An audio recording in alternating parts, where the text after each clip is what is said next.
ನೋಡಿ 2023 15ನೇ ಲೆಕ್ಕ, ಅದಕ್ಕೆ ನಂಬರ್ 55ನೇದು, ಪ್ರಶ್ನೆ number 55, video number 15, master guide. Master guide ನೀವು ತಗೊಂಡ್ರಿ ಅಂತಂದ್ರೆ ಮುಗೀತ. ರಿವಿಷನ್ ಮಾಡೋದು, ಅಭ್ಯಾಸ ಮಾಡೋದು, ಬುಕ್ಕ ನೋಡಿ ಮಾಡೋದು, ಬರಲಾರ್ದು ವಿಡಿಯೋಗಳನ್ನು ಕ್ಲಿಕ್ ಮಾಡಿಬಿಡೋದು. ಪ್ರತಿಯೊಂದು ಪ್ರಶ್ನೆನ ಪ್ರತಿಯೊಂದು ಬೋರ್ಡ್ದೊಳಗೆ ಮಾಡ್ಯಾರ. ಒಂದೇ ಬೋರ್ಡಿನ 2-3 ಪ್ರಶ್ನೆಗಳು ಇಲ್ಲ. ಯಾವ ಬಂದಿರಂಗಿಲ್ಲ ಅದಷ್ಟೇ ನೋಡ್ಬೇಕಂದ್ರೆ ಬೇಗನೆ ಪಿಕಪ್ ಆಗ್ತಾರೆ. ಈಗ ನೋಡಿ, 1 ಕಿಲೋಮೀಟರ್ ಉದ್ದದ ಸರಕು ರೈಲು 45 ಕಿಮಿ ಗಂಟೆ ವೇಗದಲ್ಲಿ ಚಲಿಸುತ್ತದೆ.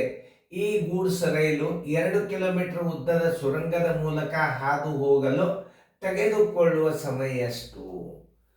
ಮೊದಲ ರೈಲದ ಉದ್ದ ಕೊಟ್ಟಾನ, ಅದನ್ನು ಸರಿಯಾಗಿ ತಿಳ್ಕೊಬೇಕು. ರೈಲದ ಉದ್ದ ಕೊಟ್ಟಾನ ಅಂತಂದ್ರೆ ಸುರಂಗದ ಉದ್ದ ರೈಲಿನ ಉದ್ದನ್ನು ಕೂಡಿಸಿದ್ರೆ ರೈಲು ಕ್ರಮಿಸಬೇಕಾದ ಒಟ್ಟ ದೂರ ಬರ್ತದ. ಅದನ್ನು ತಕ್ಕೋಬೇಕು ನೀವು. ಬರೀ ಸುರಂಗ 2 ಕಿಲೋಮೀಟರ್ ಅದ ಅಂತ ತಿಳ್ಕೊಂಡು ಹಚ್ಕೊಂಡು ಬಿಟ್ರೆ ತಪ್ಪಾಗ್ತದೆ. ಯಾಕಂದ್ರೆ ರೈಲದ ಉದ್ದ 1 ಕಿಲೋಮೀಟರ್ ಅದ. ಅಂಥ ಪ್ರಶ್ನೆಗಳನ್ನು ಸರಿಯಾಗಿ ಅರ್ಥ ಮಾಡ್ಕೋಬೇಕು. ರೈಲು ಕ್ರಮಿಸಬೇಕಾದ ಒಟ್ಟು ದೂರ ಬರೋಬರಿ ರೈಲಿನ ಉದ್ದ ಪ್ಲಸ್ ಸುರಂಗದ ಉದ್ದ. ಯಾಕ ರೈಲಿನ ಉದ್ದ ಕೊಟ್ಟಾನ? ಅದಕ್ಕೆ ಹೇಳೋದು ರೈಲು ಕ್ರಮಿಸಬೇಕಾದ ದೂರ. ಮಾಡಿರಿ ನೀವು ನೋಡಿ, ರೈಲು ಕ್ರಮಿಸಬೇಕಾದ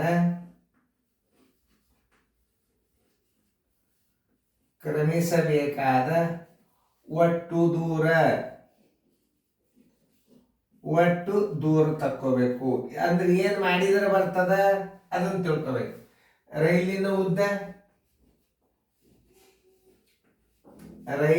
ಉದ್ದ ಪ್ಲಸ್ ಸುರಂಗದ ಉದ್ದ.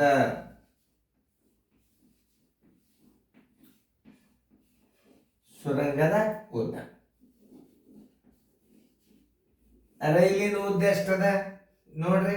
1 ಕಿಮಿ ಉದ್ದದ ರೈಲು, 2 ಕಿಲೋಮೀಟರ್ ಸುರಂಗದ, ಬರೋಬ್ಬರಿ 3 ಕಿಮಿ ಏನಾಗ್ಯದ ಅದು ಕ್ರಮಿಸಬೇಕಾತು. ಅದು ತೆಗೆದುಕೊಳ್ಳುವ ಸಮಯ ಬೇಗ 45 ಕಿಲೋಮೀಟರ್ ಬರೋಬ್ಬರಿ 45 ಕಿಮಿ ಕ್ರಮಿಸಲು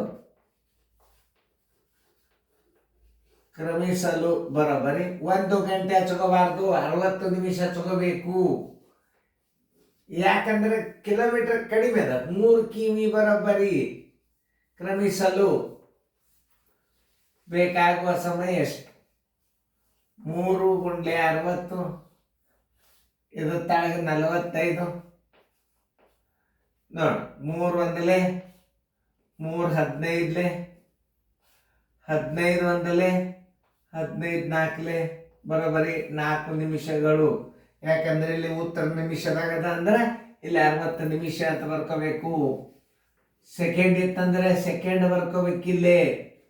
ಇಂಥ ಪಾಯಿಂಟ್ಸ್ಗಳು ಗೊತ್ತಿರ್ಬೇಕು. ಇಲ್ಲಿ ಸೆಕೆಂಡ್ ಇತ್ತು ಅಂದ್ರೆ 45 ಕಿಮಿ ಬರೋಬ್ಬರಿ 3600 ಸೆಕೆಂಡುಗಳು ವಿಮಾನದಾಗ ಬರ್ತಿರ್ತದೆ. 45 ಕಿಮಿ ಕ್ರಮಿಸಲು 60 ನಿಮಿಷಗಳಂತ. 1 ಗಂಟೆ ಯಾಕೆ ಬರಲಿಲ್ಲ? ನಾನು ವೇಗ ಬರೋಬ್ಬರಿ 1 ಗಂಟೆಗೆ 45 ಕಿಮಿ. ನಾವು ಅವಧಿ ಸಮಯವನ್ನು ತೆಗಿಬೇಕಾದ್ರೆ ಸಮಯಕ್ಕೆ ಪ್ರಶ್ನಾರ್ಥಕದಾಗ ಹಾಕೋಬೇಕು, ಬರೋಬ್ಬರಿ ಚೆಕ್ ಹಾಕೋಬೇಕು. ಈ ಕಡೆ ನಿಮಿಷ ಹಾಕೊಂಡು ಈ ಕಡೆ 45 ಹಾಕೊಂಡ್ರೆ ಉತ್ತರ ಬರೋದಲ್ಲ, ತಪ್ಪದು. ಏನು ಪ್ರಶ್ನೆ ಉತ್ತರ ನಾವು ಕಂಡು ಹಿಡಿಬೇಕಾದ್ರೆ ಬರೋಬ್ಬರಿ ಚೆಕ್ ಹಾಕಿದ್ರೆ ಮುಂದಿನ ಪ್ರಶ್ನೆ ಸ್ಟೆಪ್ ಉತ್ತರ ಬರ್ತದೆ.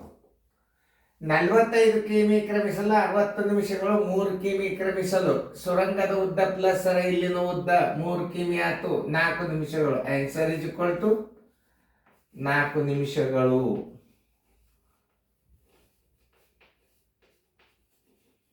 ಉತ್ತರ ಸಂಖ್ಯೆ ಡಿ. ಕರೆಕ್ಟಾಗಿ ಹಿಂಗೆ ರೌಂಡ್ ತಿದ್ದಿ ಬಿಡ್ರಿ ನೋಡ್ರಿ. ಡಿ ಮೇಲೆ ಹೆಂಗೆ ತಿದ್ರಿ, ಆದ್ರೆ ಒಮ್ಮೆ ಪೆನ್ ತೆಗೆದಿಂದ ಒಳ್ಳೆ ಇಡಬಾರ್ದು. ನೋಡಿ, ಇನ್ನೊಂದ್ಸಲ ರಿಪೀಟ್ ಆಗಿ ನೋಡ್ಕೊಳ್ಳಿ. ರೈಲು ಕ್ರಮಿಸಬೇಕಾದ ಒಟ್ಟು ದೂರ. ಕಡ್ಡಾಯವಾಗಿ ರೈಲಿನ ಉದ್ದ ಕೊಟ್ಟಿದ್ದ ಅಂದ್ರೆ ಸುರಂಗದ ಉದ್ದ, ಸೇತುವೆ ಉದ್ದ ಎಲ್ಲ ನೀವು ಅದನ್ನು ತಿಳ್ಕೊಬೇಕು. ಮೊದಲು ಸುರಂಗದ ಉದ್ದ, ಸೇತುವೆ ಉದ್ದ ಇವೆಲ್ಲ ಬರ್ತಾವ. ಆಮೇಲೆ ಇದನ್ನು ಕೇಳ್ತಾನ, ಸುರಂಗದ ಉದ್ದ ಎಷ್ಟು ಅಂತ ಕೇಳ್ತಾನ, ಸೇತುವೆ ಉದ್ದ ಎಷ್ಟು ಅಂತ ಕೇಳ್ತಿರ್ತಾನ. ಭಾಳ ಹುಷಾರಲ್ಲೇ ಇರ್ಬೇಕು. ಅಂತ ಗಣಿತಗಳು ನವೋದಯದಾಗ ಭಾಳ ಬೀಳ್ತಾವ. ಈಗ ಸದ್ಯ ನಾವು ಕೇಳಿದ್ದೇನು, ಆ 3 ಕಿಲೋಮೀಟರ್ ಕ್ರಮಿಸಬೇಕಾದ ಒಟ್ಟು ದೂರ ಎಷ್ಟು, ಸಮಯ ಎಷ್ಟು ಅಂತ ಕೇಳ. ರೈಲು ಕ್ರಮಿಸಬೇಕಾದ ಒಟ್ಟು ದೂರ ಬರೋಬರಿ ರೈಲಿನ ಉದ್ದ ಪ್ಲಸ್ ಸುರಂಗದ ಉದ್ದ. ರೈಲಿನ ಉದ್ದ 1, ಸುರಂಗದ ಉದ್ದ 2, 3 ಕಿಮಿ ಕ್ರಮಿಸಬೇಕಾದ ದೂರ. 45 ಕಿಮಿ ಕ್ರಮಿಸಲು 1 ಗಂಟೆ ಯಾಕೆ ಹಚ್ಚಲಿಲ್ಲ? ಇಲ್ಲಿ ಉತ್ತರದಾಗ ನಿಮಿಷ ಬಂದದ, 60 ನಿಮಿಷ ಹಚ್ಕೊಂಡ್ರೆ ಟಕ್ಕನ ಉತ್ತರ ಬರ್ತವೆ. 3 ಕಿಮಿ ಬರೋಬರಿ ಎಷ್ಟು? ಬರೋಬರಿ 4 ನಿಮಿಷಗಳು. ನೋಡಿ, ಚಂದಂಗೆ ತಿಳ್ಕೊರಿ ಗಣಿತಗಳು.